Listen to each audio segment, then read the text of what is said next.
Olá, meus amigos, nós estamos iniciando mais um estudo do livro Ceifa de Luz, A Luz do Evangelho, esse livro maravilhoso escrito por Emmanuel, através das mãos abençoadas do nosso Chico Xavier. E hoje nós vamos falar sobre a lição número 33, em que é intitulada Ante a Bênção do Corpo. E Emmanuel está ali aproveitando uma mensagem de Paulo, quando ele escreveu aos Coríntios, capítulo 12, versículo 27, falando sobre quando Paulo disse: ora, vós sois o corpo de Cristo. Quer dizer, e Emmanuel vai dizer que toda a nossa proposta de enriquecimento da alma precisa de um corpo físico, porque é aqui, reencarnados, é que nós vamos colocar em prática aquilo que nós depreendemos, não só em vidas anteriores, como no plano espiritual e na erraticidade, com a proposta de virmos aqui para darmos um salto quântico na evolução do espírito. E para isso nós precisamos de um corpo. E Emmanuel vai fazer algumas colocações, enaltecendo, valorizando, mostrando para nós o quanto esse corpo tem que ser valorizado por nós. Eu estou aqui com meu amigo e irmão Navarro e ele vai dar continuidade a esse bate-papo falando sobre a importância do corpo na nossa vida, não é, Navarro? Sim. Caros amigos, é sempre uma bênção, uma alegria estarmos juntos para estudarmos um pouco mais de doutrina espírita, não é? Porque a doutrina espírita vem nos lembrar das coisas que o Evangelho diz na própria proposta do Senhor Jesus, né? Mas seria conveniente nós, já que o Dr. Aguinaldo tocou nessa questão do corpo como sendo uma bênção para nós outros, lembrar dos postulados espíritas. Os benfeitores espirituais têm nos ensinado que são 3 os princípios básicos de tudo aquilo que existe. O primeiro é Deus, que é o Criador de todas as coisas, seja visível, seja invisível. O segundo é o Espírito, que somos também criaturas de Deus. E o terceiro, a matéria, que é utilizada pelo Espírito para que ele possa buscar os seus objetivos. E o objetivo macro do Espírito é atingir a perfeição, segundo propõe a questão 132 do Livro dos Espíritos. Mas quando nós estudamos essa questão, nós vamos encontrar que quando nós buscamos a perfeição, que seria atingir o máximo a que fomos propostos pela própria divindade, nós teremos a oportunidade, ao atingir a perfeição, de nos encaixar na parte que nos toca na obra divina. O que isso significa nesse primeiro momento? Que nós estamos nos preparando para nos encaixarmos definitivamente para aquilo que é propósito de Deus. Ora, o Espírito só consegue isso se ele encarnar. Consequentemente, ele precisa da matéria física, e no caso, o corpo físico, para ele atingir a sua própria perfeição, para só então ele se encaixar naquilo que está proposto para ele enquanto criatura. Como Deus não erra em sendo a própria perfeição, e portanto o próprio amor, nós estamos com uma ferramenta nas mãos, o corpo físico, para desenvolvermos de tal forma o nosso espírito, para que nós possamos nos encaixar no amor divino de uma forma definitiva e integral. Então o corpo físico, como o próprio Senhor Jesus vai nos dizer no Evangelho, quando ele se refere ao corpo físico, né, ele diz: derribai este templo e eu reconstituirei em 3 dias, se referindo evidentemente à passagem dele da vida física para o plano espiritual e o seu reaparecimento no 3º dia, né? Ele demonstrando claramente o poder do Espírito sobre a constituição biológica aqui na Terra, e por isso mesmo chama o corpo de um templo. Ora, se é templo, é sagrado, e se é sagrado, nós precisamos tratá-lo como tal. Dessa forma, o nosso corpo físico é um imenso tesouro que nós temos nas mãos. E vale lembrar aqui também, nessa hora, nesse raciocínio, da parábola dos talentos. Pois o que são os talentos propostos na parábola?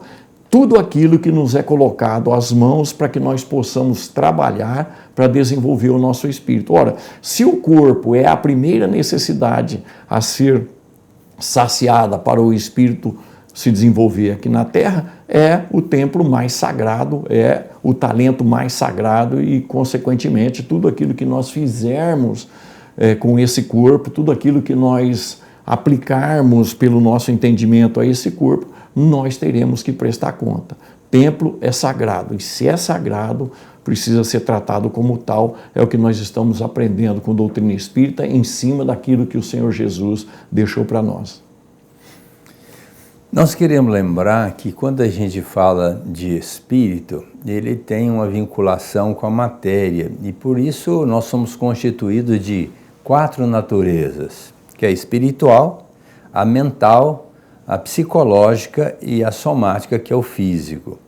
Então, nós temos que entender que isso tudo está interligado. Não tem como dissociar esses elementos.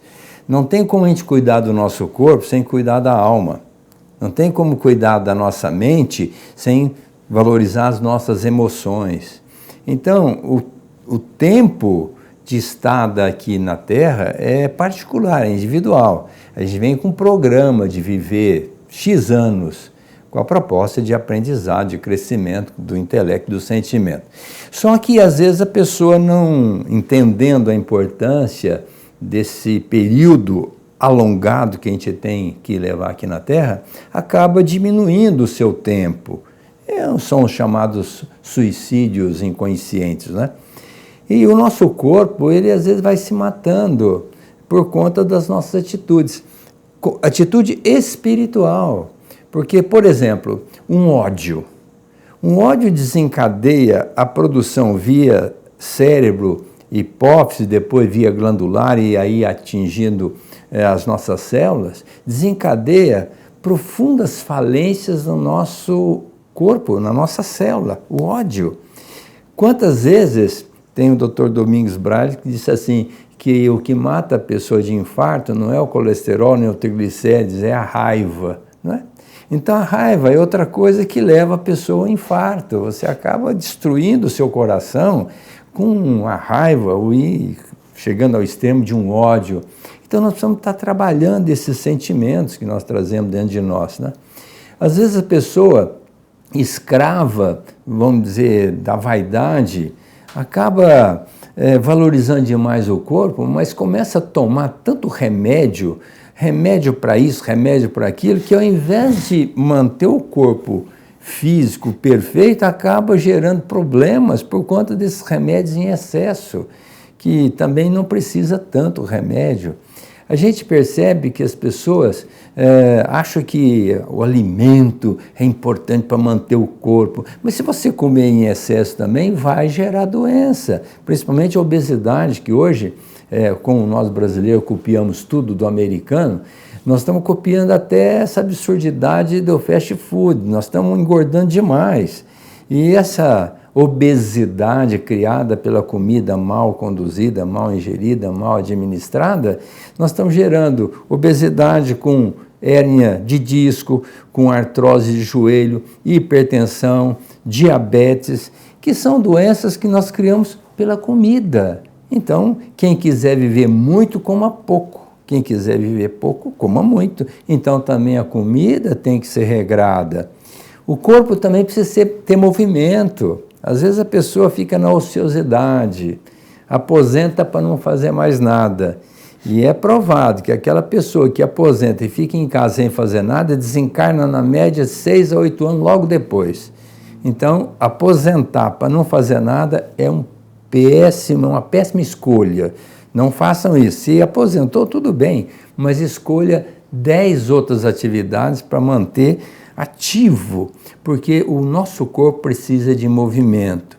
Então, nós temos que associar tudo isso, o cuidado da alimentação, do pensamento, do sentimento, da busca de se fazer o bem, porque a moratória espiritual vem pelo trabalho no bem.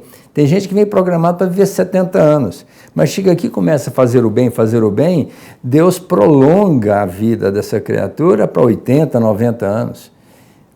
Ao mesmo tempo que a pessoa que está fazendo coisa errada, Deus vai desencarná-lo por misericórdia mais cedo, para impedir que ele faça uma série de absurdidades. Então a gente precisa entender que essa integração dessas 4 naturezas deve ser muito bem trabalhada. Essa integração tem que ser muito bem vista, para a gente não isolar.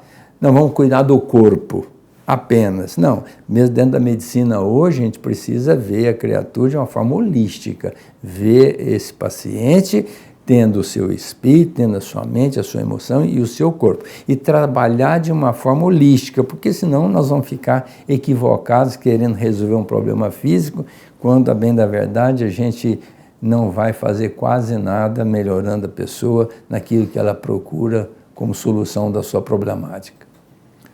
Quando observamos o Evangelho, no sentido daquilo que diz respeito ao corpo físico, a gente vai encontrar algumas passagens do Senhor Jesus muito interessantes e bastante ricas de ensinamentos para os dias de hoje. Aliás, por todo o nosso tempo de vida, né? Quer o que está para trás, o dia de hoje, o que está para frente, é explicado por essas passagens. Nós poderíamos falar, por exemplo, do cego de nascença, né? Quando o Senhor Jesus cura aquele cego de nascença, alguém pergunta para o Senhor: quem é que pecou para ele nascer cego? Foi ele ou foram os pais dele, né? Evidentemente, quem perguntou já conhecia o mecanismo da reencarnação, porque se já nasceu cego, teria pecado quando? Pecado anteriormente. E já saberia também que um erro cometido numa existência, se não for solucionado, vai ser dado ao espírito a oportunidade de solução numa outra existência mais à frente. Então a pessoa que perguntou já sabia disso. E claro, a questão dos pais, não é porque os pais erraram que ele paga, não é porque o primeiro mandamento de Moisés diz que Deus cumpre com as cobranças e as renovações na 3ª e na 4ª geração. Mas o que é importante nós analisarmos é que 2 coisas. Primeiro, que aquele problema físico poderia ser decorrente de um erro cometido. Então, o erro moral acaba resultando em problemática física nos nossos corpos aqui. Isso não é a doutrina espírita que está dando. A doutrina espírita está explicando como as coisas funcionam, porque está no Evangelho desde há 2000 anos. Então, o erro moral resulta em problemática física. Nós vamos falar sobre uma outra cura também nesse sentido. Então, mas aquele homem não tinha pecado nenhum, disse Jesus. Ele nasceu assim para que nele se cumprissem as obras que vim fazer em nome do Pai. Então tem determinadas enfermidades que nós trazemos para a Terra, que são consequências da necessidade do espírito de passar por determinadas situações para aprendizado, para desenvolvimento da sua própria condição íntima. Mas fica muito claro quando aquele discípulo pergunta, e ele não é identificado no Evangelho, fica muito claro que aquele erro, aquela dificuldade física, a cegueira, poderia estar vinculada a um pecado. O que isso significa? Que todo erro moral cometido pela criatura consciente vai reverberar no seu perispírito, que é o corpo intermediário entre o espírito e o corpo físico, transferindo-se para o corpo físico mais cedo ou mais tarde, sendo por isso causa de sofrimento, nos explica André Luiz. Ora, o nosso próprio corpo físico nos dará a possibilidade da correção do erro moral do espírito, o que significa dizer que se nós modificarmos o nosso sentido moral, o nosso comportamento moral, o nosso corpo físico sofrerá menos. Naquele pensamento, não é? A cabeça que não pensa, o corpo padece. Ou seja, nós às vezes cometemos determinados erros para saciar as nossas viciações, nos esquecendo de que ele vai ser reverberado no corpo físico, sendo causa de sofrimento. O que fica mais claro ainda quando o Senhor Jesus cura o paralítico do tanque de Betesda. 38 anos paralítico, o Senhor o cura, e depois lá nas escadarias do templo, o homem já curado, carregando a sua própria maca, o Senhor o adverte: olha, vê que agora você está são, mas não peques mais para não te acontecer coisa pior. O que significa dizer, como o próprio Dr. Agnaldo disse há pouco, que tudo aquilo que vem do espírito acaba resultando no corpo físico. Mas existe mais, né? Quando a gente vê o Senhor curando aquela mulher que há 18 anos sofria com a presença de um espírito que é, evidentemente, pelo linguajar da época chamado de demônio, né? Ele impunha a ela uma doença física, ela vivia curvada sobre si mesma. O Senhor Jesus impõe as mãos sobre ela e diz para ela: mulher, os teus pecados estão perdoados, liberando ela da atuação do Espírito. O que significa isso? O erro que ela cometeu, e aquele espírito foi quem sofreu as consequências do erro que ela cometeu, nos explica Kardec, notadamente no Evangelho segundo o Espiritismo, no capítulo 10, esse tipo de obsessão quase sempre é uma vingança que o espírito está impondo, e se é uma vingança é porque ele sofreu e não conseguiu perdoar, e quem de nós perdoaria 70 vezes, 7 vezes, qualquer agressão mais profunda a nós outros, né?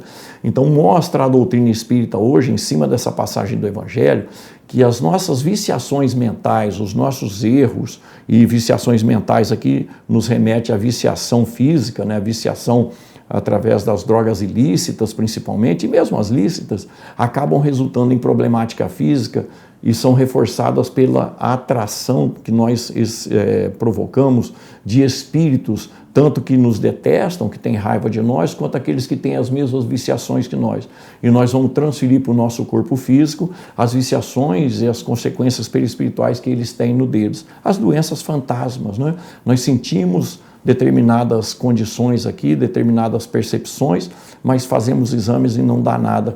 Pode ser uma entidade espiritual que foi atraída pelas nossas viciações morais aqui na Terra. Então percebamos, meus amigos, o quanto é importante a gente cuidar da saúde física, modificando a nossa condição moral, a nossa condição mental, a nossa percepção da vida e a nossa posição diante delas. Viver com mais otimismo, com mais alegria, com mais esperança, trabalhando no bem, porque cabeça vazia é oficina do diabo. Lembrando que um jovem procurou Jesus e perguntou para ele o que ele deveria fazer para ter a vida eterna. E Jesus disse para ele: olha, seguir os mandamentos. Ah, Senhor, mas isso aí eu já faço desde minha infância. Aí Jesus olhou para ele e pensou, certamente já sabendo de tudo, que ele era apegado a algumas coisas, ele disse: bom, então vá. Vende tudo que você tem, dê aos pobres e vem, me siga. E aí você vai ter a vida eterna. O que aconteceu com o jovem? Ele era viciado em biga romana, aquela competição da biga puxada por um animal, contendendo com o adversário, tentando derrubá-lo e assim por diante. E ele voltou, foi para a biga e acabou desencarnando ali numa competição. Às vezes a gente pensa assim: mas Jesus, não é possível se eu falar isso. Uma pessoa vender tudo, dar tudo para os pobres, seguir, quem faz isso? Ninguém faz isso. Tá tudo bem. Eu também acho que não. Mas Jesus queria dizer, contudo dentro da sua linguagem era simbólica, não é para ele desfazer de tudo que era material e segui-lo. Exatamente falando da importância da gente enaltecer o lado do espírito em detrimento da busca da matéria. Por exemplo, esse tipo de viciação que ele tinha, você acha que ele ia largar do vício, da biga para seguir Jesus? Não. Então Jesus, quando nos chama, é para a gente abrir mão daquelas coisas que a gente tem apego, porque ele se referiu ao apego do dinheiro, da matéria. Mas nós temos apego às outras coisas que precisamos abrir mão. Por exemplo, das compulsões. Compulsão pelo jogo, compulsão pelo sexo, compulsão pela comida. Outro tipo de viciação, alcoolismo, cigarro. Quer dizer, isso são coisas que nós somos apegados, como isso é muito importante para mim. E coloca isso em primazia, como sendo o verdadeiro sentido da vida. Um dia eu falei para uma pessoa que foi ao consultório, eu falei: olha, você precisa parar de beber e de fumar, você vai desencarnar cedo. Ele falou: então eu posso desencarnar agora, porque sem cigarro, sem bebida eu não vivo. Quer dizer, olha que mentalização tão infeliz. Eu não vivo sem o cigarro e sem a bebida. Como se aquilo fosse a coisa mais importante para ele. Logicamente, desencarnou mais cedo, por conta da bebida e do cigarro. Então, esse desapego da coisa material é que Jesus quis dizer para o jovem: meu filho, Desapegue dessas coisas aí da terra e vem comigo. Não precisava ele abrir mão de tudo, vender tudo, dar tudo para os pobres, vir sem nada seguir Jesus. Não era isso que ele queria dizer. É a gente abrir mão desse lado do atendimento aos nossos anseios materiais, esses apegos, e seguir Jesus. Porque a gente pode usar até o lado material para ajudar os outros. Por que não? Não significa que a gente não pode usar o que a gente tem de material para ajudar. Ótimo! Mas mais do que isso, a gente está em sintonia com a proposta divina, que é o enaltecimento do Espírito, que é o que vai, o que fica, o que é imortal. E por isso a gente tem que trabalhar muito o nosso espírito. Exatamente como o Emmanuel colocou, buscando as virtudes. Porque a túnica nupcial para bancarmos o banquete celeste, para adentrarmos e sermos aceitos no banquete celeste, é as virtudes. Essa é a túnica nupcial, que o Evangelho faz referência, como Jesus colocou, de uma forma muito clara. Nós temos que buscar as virtudes. Tolerância, paciência, abnegação, indulgência, altruísmo, buscar vencer o nosso orgulho, a nossa vaidade, nosso egoísmo. Quer dizer, abrir mão disso. Nos colocar de uma forma mais simples, nivelando com todo mundo, porque a gente vai entender lá na frente que, graças ao nosso irmão, qual seja a sua condição, é que nós podemos realizar o nosso progresso. Então, nós somos pessoas interdependentes, nós dependemos uns dos outros, e por isso devemos valorizar as criaturas, e dependemos muito também do nosso comportamento, porque não adianta a gente querer relacionar bem com os outros se nós não relacionamos bem conosco.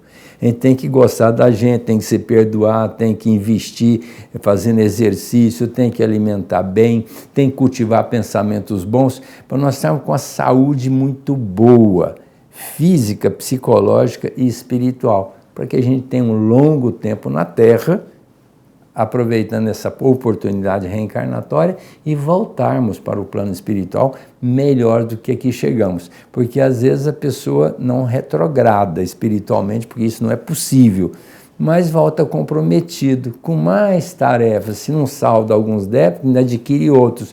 Por isso, esse tipo de viciação, qual seja, tem que ser combatida, essa viciação, com unhas e dentes, com garra, com força, com coragem, com ânimo, com denodo, com determinação, porque senão fica naquela, eu não consigo, e acaba desencarnando mais comprometido com a lei divina para ter que ressarcir esses débitos em futuras reencarnações com o corpo doente. Então o Chico falava, aquela criatura que trabalha no bem no final da vida, pelo menos, tem uma boa infância espiritual. É aquela pessoa que trabalha no plano espiritual, antes de reencarnar nos últimos tempos, tem uma boa infância aqui na Terra. Como se vive, se morre, como se morre, se vive.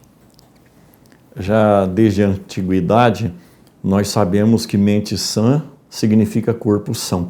É o impacto daquilo que vai no mundo íntimo do espírito, resultando em cima do corpo físico, né? E hoje, mais do que nunca, essas virtudes que o doutor bem explicou aqui para nós, são indicações, são receitas para a nossa melhor saúde. E hoje a ciência, mais do que nunca, já tem comprovado que as pessoas que são mais fraternas, que são mais pacienciosas, as que oram pelas outras, as que oram por si mesmas, as que trabalham no voluntariado, as pessoas de bom coração, essas pessoas vivem, em média, mais do que quem não tem esse perfil. Adoecem menos e quando adoecem têm menos necessidade de medicação e de tempo de internação. Isso tudo é ciência médica e biológica falando para nós outros. Então, se quisermos cuidar dos nossos corpos, para nós fazermos o que precisa ser feito enquanto espíritos aqui na Terra, em busca da evolução, a gente precisa mudar o jeito de pensar, mudar os nossos valores, para que a gente tenha vida e vida em abundância, segundo a própria proposta do Cristo, né? Vida e vida em abundância. E nós encontramos no Evangelho, para irmos encerrando as nossas reflexões, meus amigos, o Senhor Jesus manuseando o seu próprio corpo físico através da potência do seu Espírito. Quando ele se transforma em luz no Monte Tabor, quando ele anda sobre as águas, ele não está eliminando a lei da gravidade porque ela é universal, mas ele está lidando com a lei da gravidade, comandando o seu próprio corpo físico. E em outras oportunidades, o Senhor Jesus vai demonstrar em si mesmo, no seu comportamento, o quanto nós podemos fazer pelo nosso próprio corpo físico. E é preciso pensar nisso, não é, doutor? Bom, nós já estamos encerrando nosso programa, o tempo nos cobra. Eu quero agradecer a participação de vocês, agradecer meu amigo que traz tanta informação legal e convidá-los para a semana que vem estarmos aqui de novo à luz do Evangelho para estudarmos esse livro fantástico, Ceifa de Luz, com as lições maravilhosas do Emmanuel, pelas mãos abençoadas do nosso Chico. Grande abraço a todos.